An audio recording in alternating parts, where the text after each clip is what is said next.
महाराष्ट्र राज्याचे लाडके उपमुख्यमंत्री तथा अर्थमंत्री अजितदादा पवार यांचे काल 28 जानेवारी बुधवार रोजी बारामती येथे अपघाती निधन झालेले आहे। परंतु हे निधन तांत्रिक बिघाडामुळे की घातपातामुळे झालेले आहे त्याची महत्त्वाची माहिती आता समोर आलेली आहे। बघा मित्रांनो, आजचा दिवस महाराष्ट्राच्या राजकारणासाठी एक काळा दिवस ठरलेला आहे, कारण महाराष्ट्र राज्याचे लाडके दादा म्हणजेच राज्याचे उपमुख्यमंत्री तथा अर्थमंत्री अजितदादा पवार यांचा एका विमान अपघातामध्ये अंत झालेला आहे। परंतु लँडिंगच्या शेवटच्या 5 मिनिटात नेमकं काय घडलेलं होतं, विमानाने गो अराउंड का घेतलेला होता, एअर ट्रॅफिक कंट्रोल सोबतचा शेवटचा संवाद काय झालेला होता, ब्लॅक बॉक्स मधून काय समोर आलेला आहे, जो रिपोर्ट आलेला आहे तर त्या रिपोर्टमध्ये जे काय खरं कारण समोर आलेलं आहे तर ते कारण काय आलेलं आहे त्याचीच माहिती या ठिकाणी आता सांगत आहोत। बघा मित्रांनो, सकाळी 8:10 मुंबईहून अजित पवार बारामतीकडे जाण्यासाठी लेअरजेट 45 या चार्टर विमानाने निघालेले होते। कोणालाही कल्पना नव्हती की त्यांचं शेवटचं उड्डाण असेल।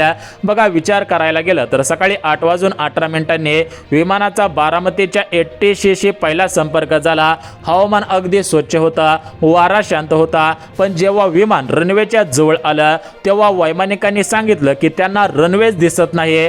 पहिल्या प्रयत्नामध्ये लँडिंग अयशस्वी ठरलं आणि यानंतर बघा विमानाने पुन्हा एकदा झेप घेतली, ज्याला आपण गो अराउंड म्हणतो। म्हणजेच पहिल्या या ठिकाणी प्रयत्नामध्ये जर रनवेवरती ते विमान आलं नाही तर आपण परत एकदा प्रयत्न करत असतो।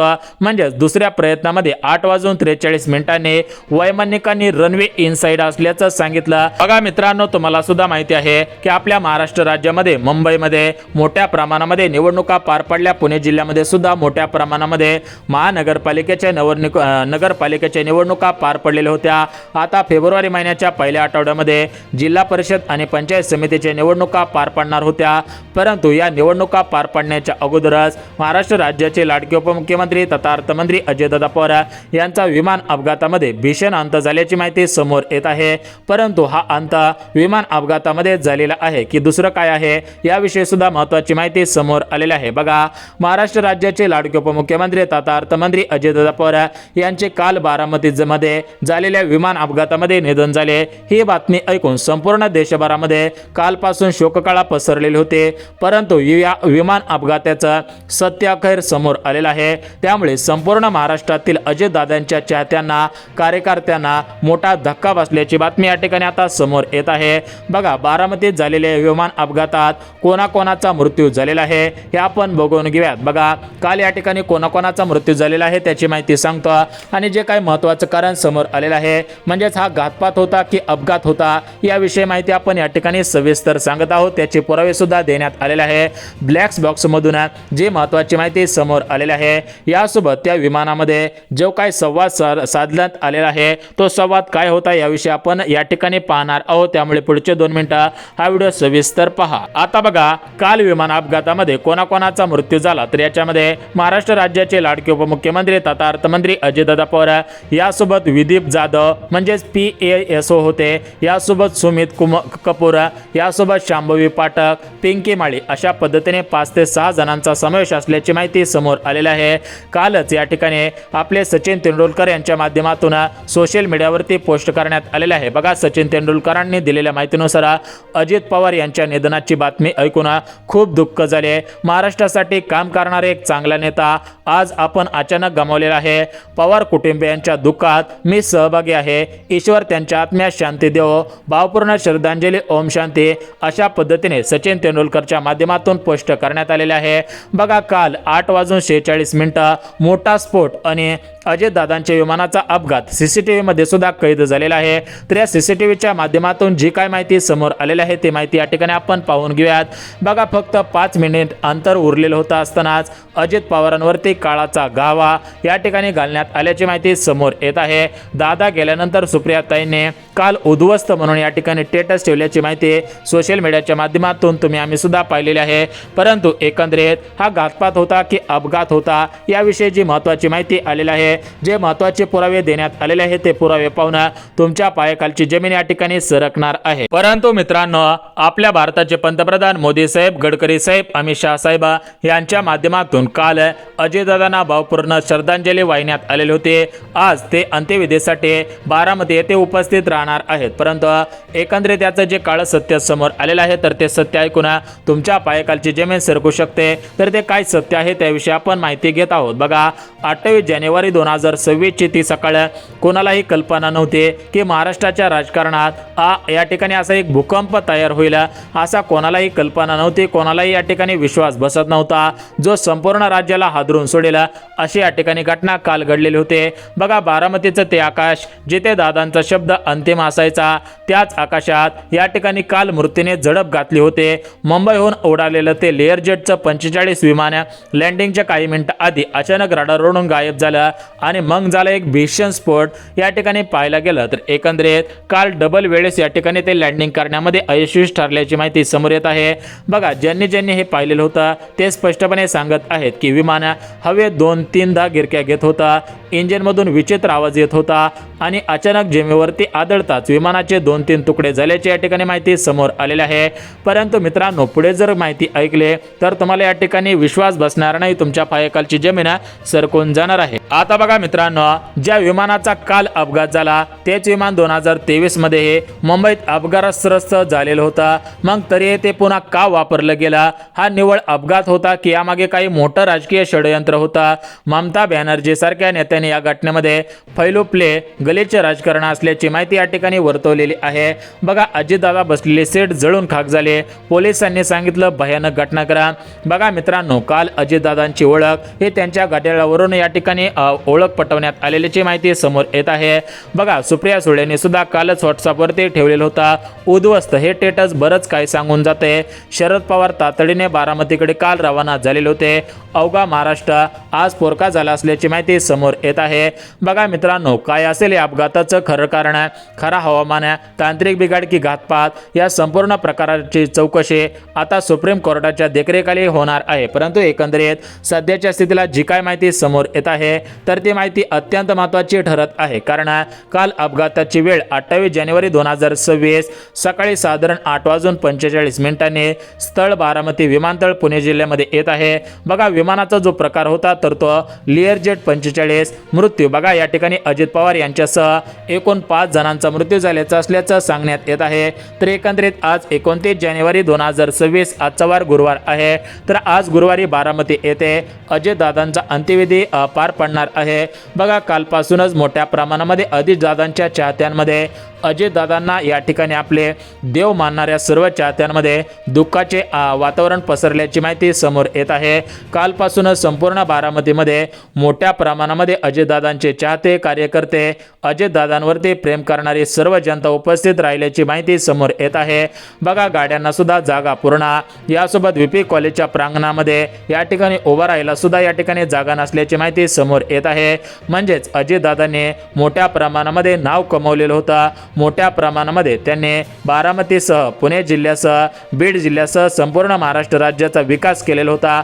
बघा ते राज्याचे भरपूर वेळा उपमुख्यमंत्री राहिलेले आहेत। त्यांचं फक्त एकच स्वप्न होतं ते म्हणजे मुख्यमंत्री व्हायचं, फक्त ते स्वप्न अधुरं राहिले असल्याची माहिती समोर येत आहे। यासोबतच काल बघा मेडिकल कॉलेज जे आहे पुण्य श्लोक अहिल्यादेवी होळकर यांचं जे मेडिकल कॉलेज बारामती आहे तर या ठिकाणी बारामतीमध्ये कालपासूनच मोठ्या प्रमाणामध्ये राज्याचे उपमुख्यमंत्री एकनाथ शिंदे साहेब येऊन गेलेले होते।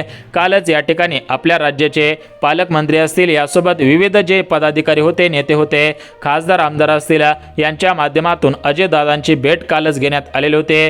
आज या ठिकाणी VP कॉलेजच्या प्रांगणावरती मोठ्या प्रमाणामध्ये जनोत्साह उपस्थित झालेला आहे। एकंदरीत विचार करायला गेलं तर या ठिकाणी अजितदादांचा आज अंत्यविधीचा या ठिकाणी 16 कार्यक्रम पार पडत आहे। तर हा अंत्यविधी मोठ्या प्रमाणामध्ये पार पडत आहे। मोठ्या प्रमाणामध्ये बारामती भिगवण असेल, पुणेचा पूर्ण भाग असेल तर पूर्ण भाग पॅक झाल्याची माहिती समोर येत आहे। गावखेड्यातील सर्व दुकाने यासोबत 3 दिवस शोककळा सुद्धा या ठिकाणी जाहीर करण्यात आलेला आहे। एकंदरीत पाहायला गेलं तर महाराष्ट्र राज्याचे उपमुख्यमंत्री तथा अर्थमंत्री अजितदादा पवार हे सर्वसामान्यांसाठी विविध कामे करत होते।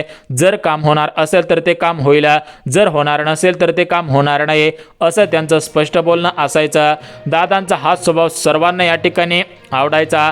दादा हे एक राजकारणी होते, परंतु एकंदरीत पाहायला गेलं तर त्यांच्या आतमध्ये दडलेला माणूस पाहून या ठिकाणी चांगल्यांची या ठिकाणी शक्यता कमी होत असायचे.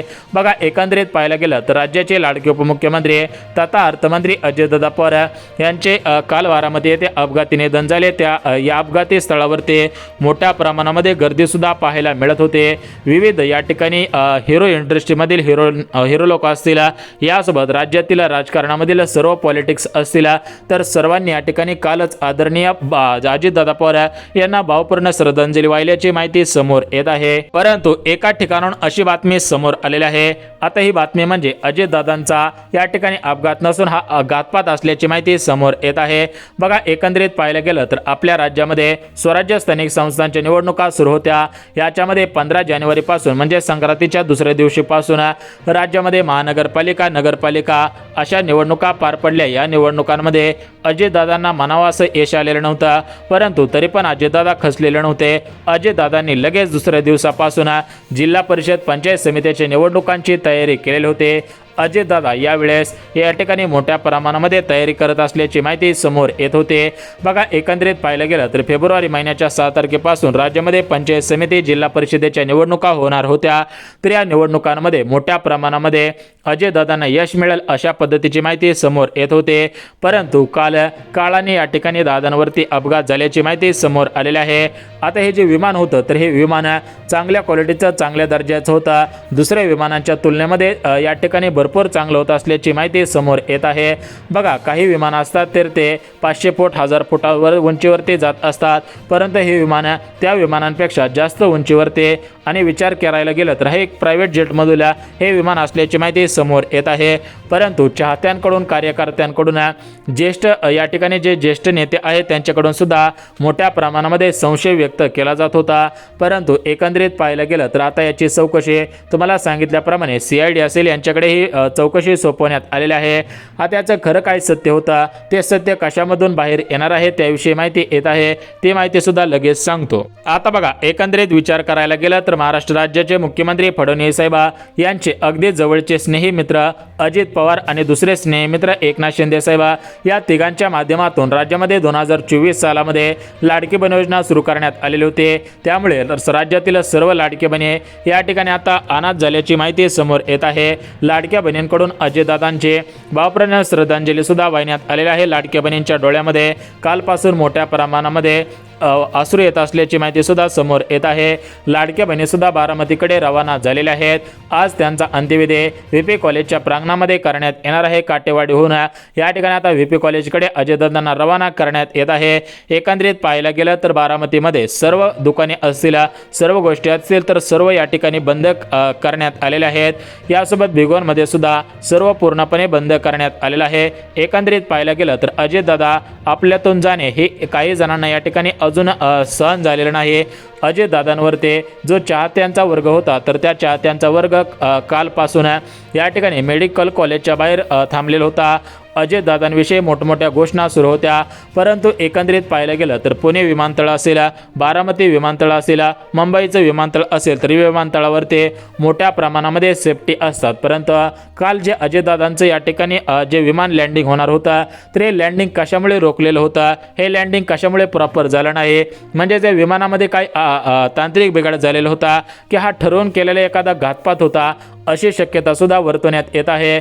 आता जे वयस्कर नागरिक आहेत ज्यांचं वय 60 वर्षांच्या अधिक आहे ते राजकारणामध्ये मुरलेले आहेत, त्यांना पूर्णपणे काही कल्पना सुचत असतात, त्यांच्या माध्यमातून सुद्धा अंदाज वर्तवण्यात येत आहेत. परंतु अजून शासनाच्या माध्यमातून किंवा CID असेल, यासोबत जे एरोप्लेन बनवणारे कंपन्या असतील, एरोप्लेनवरती लक्ष ठेवणारे जे पण काही अधिकारी असतील, शासन असेल, यांच्याकडून सुद्धा मोठ्या प्रमाणामध्ये सांगण्यात येत आहे. बघा अधिकृत माहिती आली तर ती माहिती दिली पाहिजे, परंतु अशा पद्धतीने कोणते पण तर्कवितर्क लावणं चुकीचं असल्याची माहिती समोर येत आहे.